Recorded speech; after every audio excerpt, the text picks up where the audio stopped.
Olá, amados, graça e paz da parte do Senhor nosso Deus e Pai, do nosso Salvador Jesus Cristo. Vamos dar continuidade à nossa série Os Milagres de Jesus, falando ainda sobre os milagres que Jesus operou na natureza. Hoje vamos pensar a partir da primeira pesca, descrita lá no livro de Lucas, capítulo 5. Né? Vamos ler os versículos de 1 a 11. Lucas capítulo 5, versículos de 1 a 11, diz assim, ó. Certa ocasião, ele estava na praia do lago de Genezaré e a multidão se acotovelava para ouvir melhor a palavra de Deus. Então avistou 2 barcos amarrados, deixados ali pelos pescadores que lavavam as redes. Jesus entrou no barco, que era de Simão, e pediu ao discípulo que o afastasse um pouco da margem, usando o barco como púlpito, atentem bem. Usando o barco como púlpito, sentado, ele ensinava a multidão. Quando acabou de falar, disse a Simão: vá para as águas profundas e lance a rede. Simão respondeu: Senhor, pescamos a noite inteira e não pegamos nenhum peixinho, mas se o Senhor está mandando, vou lançar a rede. Dito e feito. Eles pegaram tantos peixes que faltou pouco para arrebentar a rede. Foi preciso pedir ajuda aos companheiros do outro barco. Ainda assim, os 2 barcos ficaram tão abarrotados de peixe que quase afundaram. Assim que presenciou aquilo, Simão Pedro ajoelhou-se diante de Jesus e pediu: Senhor, afaste-se de mim. Sou um homem pecador e o Senhor é santo demais para mim. Deixe-me sozinho. Quando foram conferir a quantidade de peixe, Simão e todos os outros que estavam com ele ficaram boquiabertos. Tiago e João, filhos de Zebedeu, companheiros de trabalho de Simão, tiveram a mesma reação. Então Jesus disse a Simão: não há o que temer, de agora em diante você vai pescar pessoas. Eles empurraram os barcos até a praia, largaram ali as redes e tudo mais e o acompanharam. Pai querido, aplica essa palavra ao meu e ao coração daquele que há de ouvir essa mensagem e continue operando os teus milagres sobre as nossas vidas nesses dias que são dias difíceis, mas também tranquilos, porque continuamos descansando em Ti, dependendo de Ti. Não há momento complexo na Tua dependência. Há momentos difíceis, mas o Senhor é aquele que não nos abandona no barco, não nos abandona nas tempestades, não nos abandona em momento algum, porque o Senhor é fiel àquilo que estabeleceu na Tua palavra. Nunca vos deixarei, nem nunca vos desampararei.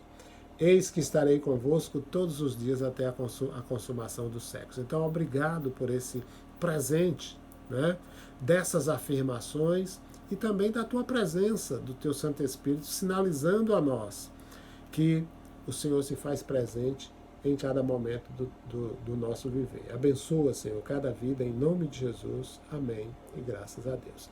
Então a gente tem aqui um momento lindo, né? Mostrando, é interessante isso. Jesus falava às multidões sem o auxílio de um sistema de som, né?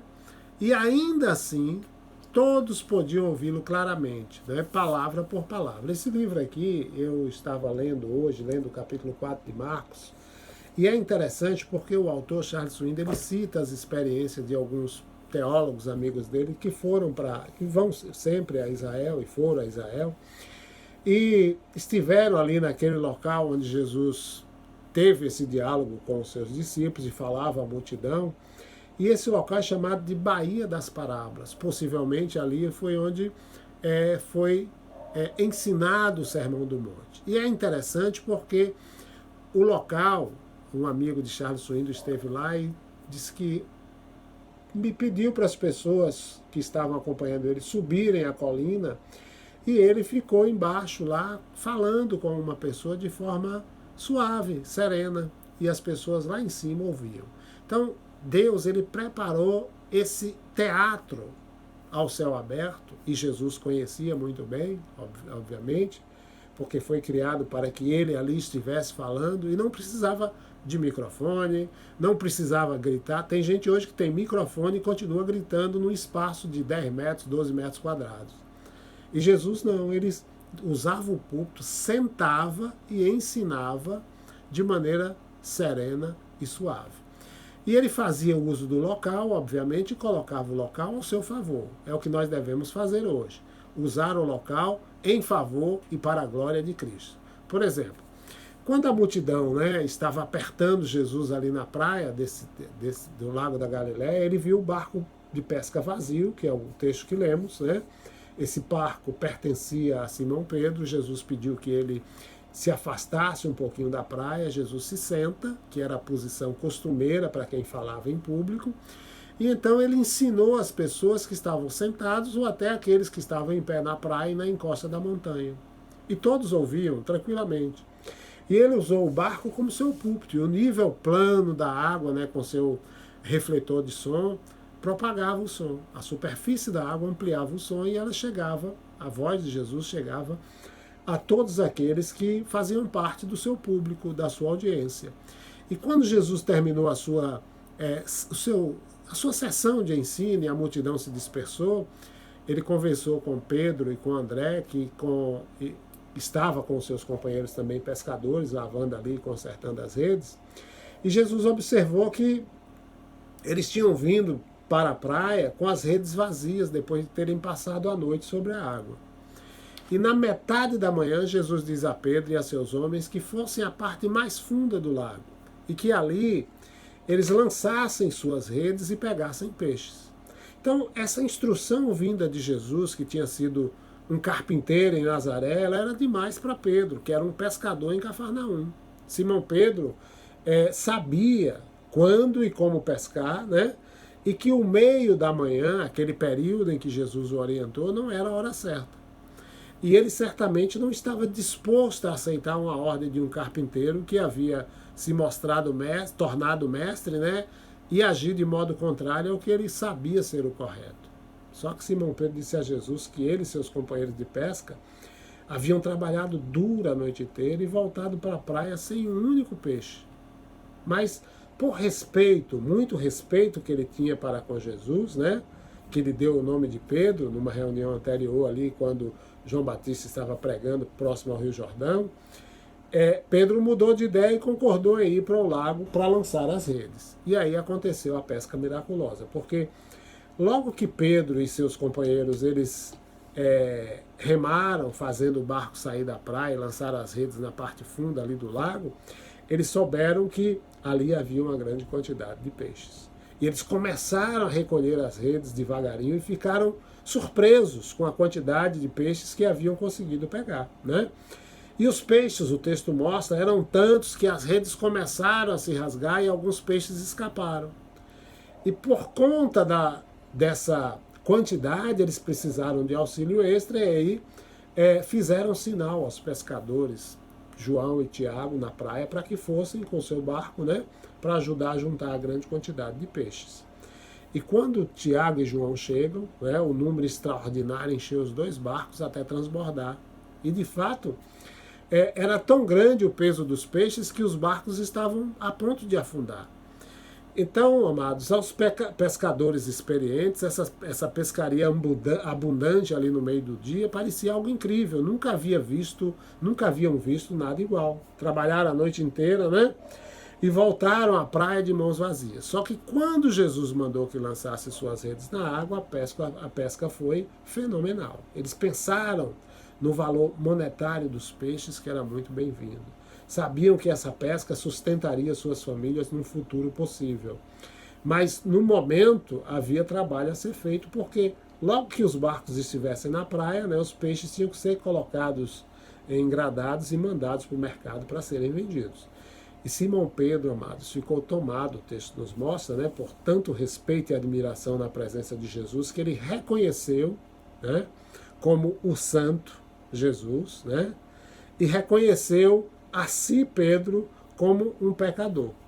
E aí Jesus, o carpinteiro que tinha realizado esse milagre que assombrou esse pescador experiente, né, foi tomado mais em conta por Pedro. Pedro cai aos pés de Jesus, pede que Jesus saia de perto dele, porque na presença de alguém com poder sobrenatural, Pedro se considerava alguém indigno e pecaminoso. Então, quanto mais perto ele chegava da santidade de Jesus, mais ele via a sua própria indignidade por causa do pecado. Assim deve ser conosco. Quanto mais buscamos intimidade com o Senhor, mais devemos reconhecer as nossas sujidades e nos permitir que o Espírito Santo nos purifique a cada dia. Agora, Pedro reconhece claramente a situação de Isaías quando viu o Senhor Jesus, né, ali no capítulo 6, versículo 5, o Senhor nosso Deus assentado no seu trono, e Isaías conclama: eu sou um homem de lábios impuros. No caso de Pedro, o foco estava diretamente sobre a divindade de Jesus, né, e na pecaminosidade dele. Então, saber para onde um grande cardume de peixes pode ter migrado e ser capaz de fazer uma grande pescaria não é um milagre, né? Pescadores têm testificado que, por vezes, cardumes de peixes no Lago da Galileia ficam pressionados em tão grande densidade que a superfície da água é movida por incontáveis peixes saltando. Isso dá a impressão que uma chuva pesada está caindo sobre o lago. Mas quando Jesus instrui Pedro a lançar as redes na água, ele fala com conhecimento divino, pelo qual, né, o modo natural de pegar peixes acabou se transformando no milagre. Jesus sabia a quantidade de peixes que ali estavam. Jesus sabia onde eles estavam. Então, ao realizar essa maravilha, ele demonstrou que, por causa da sua divindade, ele controlava os peixes do Lago da Galileia. Isso é muito lindo, né? E daí o Senhor Jesus chama os discípulos, Pedro, Tiago, André, João, ficaram tão admirados com a incrível pesca e antes eles haviam se encontrado com Jesus no Rio Jordão, onde João Batista estava batizando, e depois eles tinham voltado à Galileia para sustentar suas famílias como pescadores. Mas agora, né, eles foram surpreendidos ainda mais, né, diante desse milagre, no contexto das profissões deles. E aí Jesus se dirige a Pedro e diz: não tema, de agora em diante você vai pescar pessoas. E com essas palavras, Jesus matriculou Pedro, André, Tiago e João na sua escola, né, de alunos que receberiam assim as instruções diárias dele. E finalmente eles se formariam e sairiam como os apóstolos de Cristo. Lindo! O milagre que Jesus executou foi revelar a sua divindade aos discípulos para que estes pudessem se tornar plenamente conhecedores da sua vocação. Era uma vocação santa que significava serem plenamente devotados e dedicados ao Senhor, né? Estarem dispostos a desistir de sua ocupação e ficar longe de suas famílias. Jesus falou, interessante isso, na linguagem dos pescadores. Ele não disse: eu vou fazer vocês semeadores da palavra de Deus. Jesus também não disse: eu vou tornar vocês pastores de ovelhas. Não. Fazendeiros que, por exemplo, semeiam a semente, podem presumir com relativa certeza que do alto da estação de chuvas, né, vão fazer uma colheita. Eles podem nem sempre ter uma grande safra, mas raramente vão enfrentar um fracasso. E os pastores podem também, quem pastoreia ovelha, né, pode ter certeza de que cordeiros vão nascer na primavera, embora haja a probabilidade de que vão perder alguns cordeiros, né, mas estão confiantes de que quase todos eles vão viver e chegar à maturidade. Agora, quando pescadores estão sobre a água, eles são incapazes de predizer com qualquer grau de certeza se vão retornar com peixes. Aí Jesus chamou seus discípulos para serem pescadores de pessoas. Isso é, eles teriam de confiar em Deus para realizar o milagre de uma pescaria. E aí o chamado desses homens para ser discípulos foi automático e urgente. Pedro e seus companheiros arrastaram seus barcos através da praia até a terra, se despediram dos seus familiares e seguiram Jesus. Agora atentem para uma coisa, né, que eles não sabiam. Eles não sabiam mais onde iam dormir, eles não sabiam mais onde iam ou o que iriam comer, eles não sabiam mais para onde iriam, só que em obediência ao chamado de Jesus, eles deixaram tudo e o seguiram. Por quê? Porque sabiam que Jesus daria atenção aos seus queridos e cuidaria deles.